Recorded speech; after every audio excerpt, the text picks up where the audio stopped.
Hello there. I didn't see you there. Well, I'm just about to start playing with Die Self. You can come and watch if that's your sort of thing, because The Hopeful Damned, the latest homebrew by your Lawrence Saviour, will be dropping on the Storyteller's Vault pretty soon. Now, if you have no idea what that is, what are you looking at? Oh. Oopsie. If you don't know what The Hopeful Damned is, it's a Wraith The Oblivion homebrew supplement chronicle thing. There's a homebrew really in two parts. The first part is 6 amazing one-shot adventures that you can run for your friends whenever you please, so you've got no excuse now to find Wraith The Oblivion adventures to run for your friends, because they're there for you to get fairly soon. And the other part is a bunch of solo rules, so you can play Wraith The Oblivion by yourself, regardless of edition, whether it's 20th Anniversary Edition, which is the main focus of the homebrew, Wraith The Oblivion 1st Edition, Wraith The Oblivion 2nd Edition, or Wraith The Great War, all of which fantastic games. Lovely stuff! Now for this video we're going to be focusing on the second part of this homebrew, the solo rules, as I teach you the bare bones basics of running Wraith The Oblivion regardless of the edition that you wish to play by yourself. So why would you want to play a game of Wraith The Oblivion solo first of all?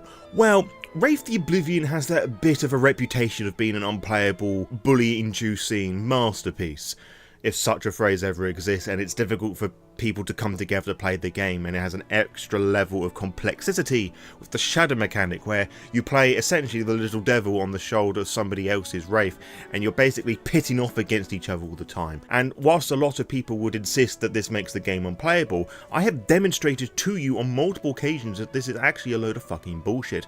Most recently in my How to Run Wraith The Oblivion video, which you should definitely check out after you've watched this, as I can guarantee you it's going to be the best 2 hours of your fucking life. But that being said, it can be pretty difficult on a regular day-to-day basis to run or play any game with anybody. You just may not be able to find the people with all the right time zones that could fit exactly within your lifestyle. So you could take these rules that I'm about to present to you and run some iteration of Wraith The Oblivion by yourself, which I think is a pretty cool thing indeed. And it also just adds to the fact that nobody will ever be able to find a game to play ever again, because I will give you the tools in order to do it by yourself, and that's probably going to be the last time I do it like that, possibly. So, what's this actually going to tell? Well, with solo play, it involves you being both the storyteller and the player, and it puts a bit more legwork for you to come up with scenarios, enemies, description scenarios, all the bits that you wouldn't usually have to think about as a player, as the games master sort of feeds you that bit of information, or you work together when you're role-playing with a group. But of course, if it's by yourself, you are not actually able to do that. You have to do all of that by yourself. So there has to be some sort of system in way for you to facilitate this. And The Hopeful Damned has a very simple system for this, and it uses 2 tables. And if you have actually seen my How to Run Wraith The Oblivion video, you've actually seen these scene generation tables already. So what it does, it comes down to 2 D10 rolls. So we're going to be using this yellow and this blue one as our example here, where you treat one of them as the 10s and the other ones as the units, and I'm actually going to do it that way round. Blue's going to be 10s, yellow's is going to be the units. So let us say that we're at the beginning of a session and we're trying to come up with some sort of scenario for our character to go and explore into. So if I just come over to the scene generation tables, which I'm not going to show you just yet, because you can actually go and get hold of the Hopeful Damned for yourself when that comes out, or check out the How to Run Wraith The Oblivion video to have a little sneak peek of it. You've got 2 tables, a scene type activity and a scene type focus table, and you start by rolling on the activity first. So let's roll our dice. Okay, so I got the result of 95, and that gave me discipline. And now we got 76, moving over to the focus table, which is mundane, discipline and mundane. Now, I then use my imagination to come up with some form of scenario, and the first thing that comes to my mind, going with a knee-jerk reaction, is that discipline and mundane implies to me that what was once a normal scenario is now being intercepted or being broken up somehow by legionnaires.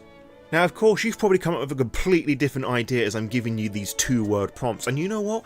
that's absolutely fine. As long as it makes sense to you with your character and everything else that you have developed up until this point, that's absolutely fine. As long as you have some sort of semblance of logic to ground it within your iteration of the World of Darkness, it really doesn't matter. And if you can't come up with an answer with those words, you could swap the numbers around, roll one of the dice again, or do whatever it is that you need to do to come up with an idea that pushes the story forward. Now, it's also a bit difficult to come up with a scene when there isn't really much of a character to base it on. Now, this homebrew does have extended character generation and backstory generation rules, so you're able to, well, create a character if you have no idea the sort of individual that you want to make, or you have some ideas but you need some help fleshing bits out. This homebrew has all the tools that you need to create awesome Wraith the Oblivion characters that are not only believable but are fun, quirky and unique, so you come up with those concepts, and those scene generation tables are able to help you in those endeavours.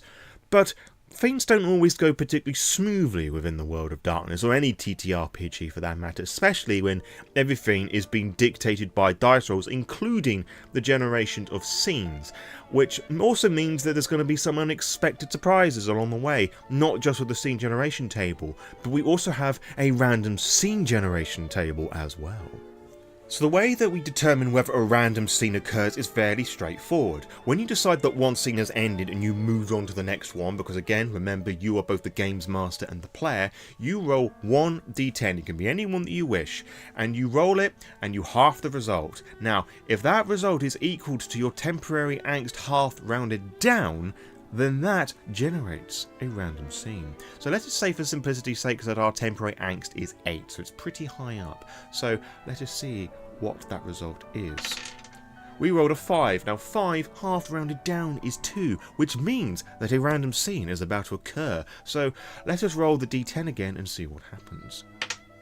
We got a 1, which means we work towards a passion. Now, of course, Wraith the Oblivion, you have passions and fetters. Passions are the reasons why you exist as a Wraith. They're the things that are preventing you from moving on, things that have been left unfinished, incompleted, things that will not allow you to satisfy the emotional state of your being, corporeal energy, essentially your soul, and without completing them in some sense or another. Fetters are things that are binding you to the Shadowlands. They're not one or the same, and fetters don't have emotions attached to them. So in this instance, this random scene means that we are working towards a passion. So let's use the example that we set up earlier on, where this calm scenario has been intercepted by legionnaires, right? Let's just say that we have moved away from that scene, but there's still some essence going on there. Maybe we have a passion of protecting a loved one, and they're just about to get hit by a car. For example, that's pretty random, pretty out there, and now we have to try and get in there and save them somehow, hence otherwise we will lose said passion and enter a harrowing. So why is this individual about to be hit by a car? Well, there's a few ways we can work this one out. We can go back to the scene generation tables to come up with a bit more of a backstory and the scene surrounding all of this, or we can infer from previous interactions that's happened within that session to try and make some logical reasons behind it. But of course, as I'm coming up with shit on the fly, I'm not able to probably do that for you. But it could be something to do with the Legionnaires if we're referring to the situation that we've been making up here. It could be a renegade, it could be spectres, it could be all sorts of things, it could be a drunk driver.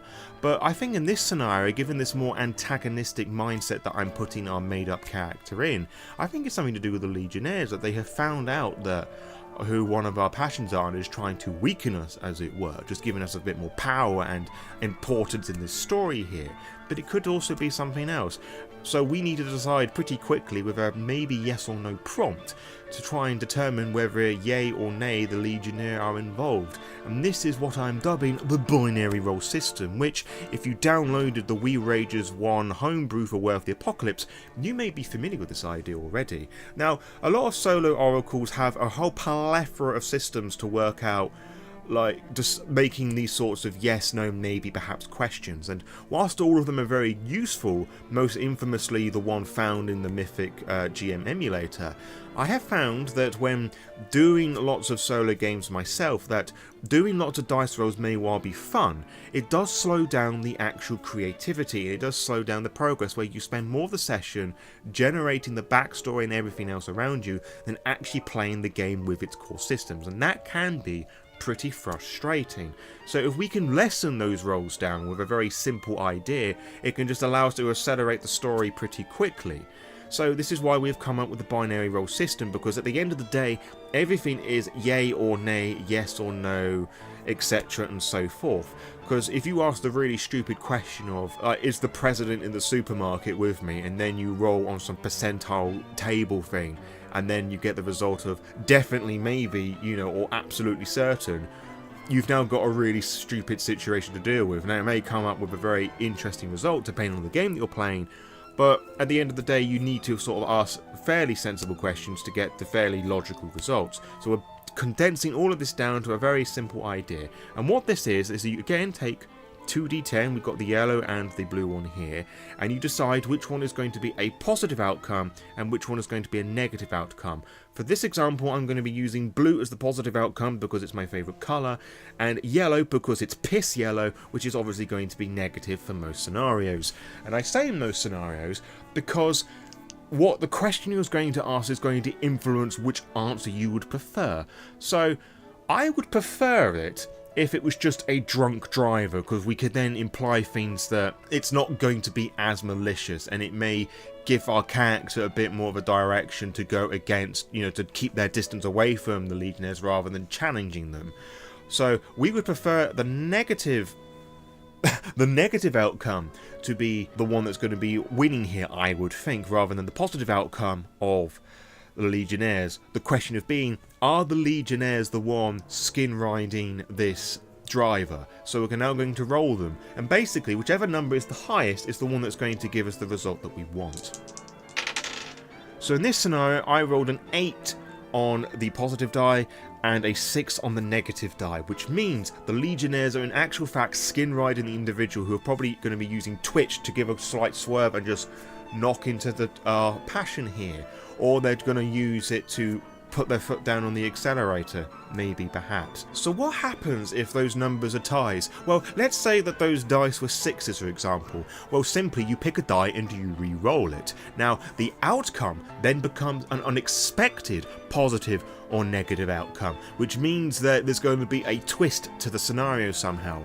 So let us say that they're both 6s and we re-rolled the positive die and it got an 8. Now, this would mean it would be an unexpected positive outcome.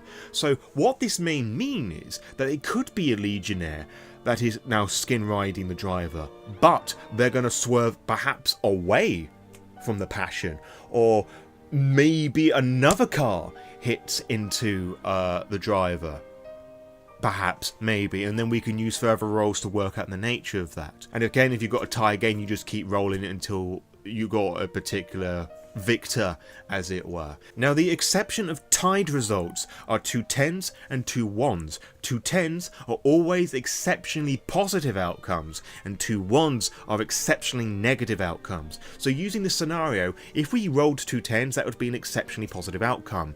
And in this particular scenario, not only is a Legionnaire going to put their foot on the accelerator, they're going to do it at such a speed, and it's all going to happen so fast that we're not even going to get the chance to save our passion. So we will just enter straight in a harrowing and deal with some sort of morbid, twisted destruction harrowing that's going to revolve around this passion and how we weren't there to protect them and our emotions connected to them, which creates some very dramatic roleplay indeed. And depending on how well we did with the harrowing, it means that we could well die, which is all very exciting stuff. Now again, you may be coming up with completely different ideas as I'm waffling away with all of this, and again, that is absolutely fine. That's one of the joys of all the solo role-playing, that you can come up with any sort of idea, and as long as it makes sense to you, then that's all that matters, which is really, really simple stuff, which is why we're going to throw in a spanner in the works, because there's been one element of Wraith the Oblivion that I've been very cautious not talking about right now, and that is the shadow, you know, the little devil on your shoulder sort of thing. Now, there are no rules in Wraith the Oblivion for a mechanical entry point for the shadow. There's just lots of suggestions. We all know what a shadow isn't in Wraith the Oblivion, but it's all very subjective about what it is and what it can do, and its introductions and how it can use its thorns, and introducing shadow dice and all the rest of the role playing is all done via role play. Like, there isn't a roll that you need to make in usual play to work out when the shadow can enter. But in my experience of running Wraith the Oblivion, a lot of people aren't really sure when to do that. It's often found with newer players, and I think with solo play, when you're doing it by yourself, it could be very easy to forget to include the shadow in your role playing here. Now, if you're well versed with Wraith the Oblivion, you may be doing it at appropriate intervals, which is fantastic. But with this homebrew, we're going to be making the assumption that the shadow is going to be a constant present always in the Wraith's life, which is why we're going to introduce a concept known as the Oblivion Die, which means we're going to introduce a third D10 into the mix. Using the Oblivion Die with the Hopeful Damned homebrew for your games of Wraith the Oblivion is a really straightforward process. There's nothing to get too worried about beyond, you know, the shadow fucking up your day. When you take your 2d10 and roll for a scene generation table of any description, you determine a random scene, or you roll for a binary roll, you must add the Oblivion die, which preferably should be a different colour or material, and you roll it with those as well. So in actual fact, with those three types of roll, you're actually rolling 3d10, which is all very spicy stuff indeed. And a result of a 10 and a 1 generates a input from the shadow, whether it's a pithy comment, the implication of shadow die, or a thorn, or some other sort of appropriate scenario here, but the shadow must have an input somewhere and somehow. So let us roll our 3d10 and see what comes up next when we try and work out whether our passion is alive or dead. Now ideally, I would want the passion to be alive so we weren't pulled into a harrowing in this rather morbid example. Ooh! Now that is rather nasty. So I rolled a 10 on the negative die and a 2 on the positive die, which means they're dead, but I actually also rolled a 10 on the Oblivion die as well, which means that the shadow is going to have an extra input here in the harrowing somehow. What that would be? I don't know. Or maybe they're going to use some other form to make us view our dead passion in a more morbid sense. Now let us swap those dice around for a moment. Let's just say that they got a 10 on the positive die and a 2 on the negative die. That our passion is alive but they're mortally wounded. Maybe the shadow is now going to employ a thorn, whatever that may well be, to kill the individual off, or they may use a thorn to make them look worse than they actually are, and they can convince us to put them out of their misery, sort of thing. Again, you may be coming up with different scenarios here as I'm waffling away here, which is absolutely fine, because the important thing is your fun in your solo game.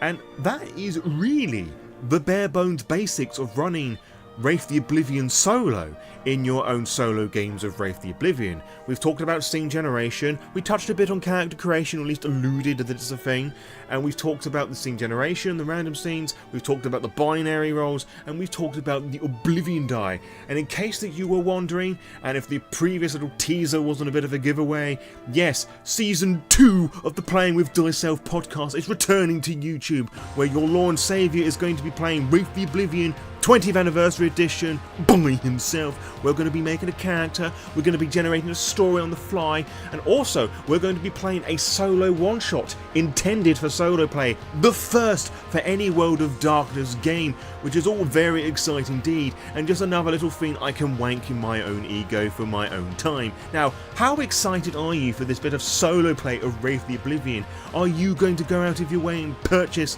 the Hopeful Dan homebrew or download it for free?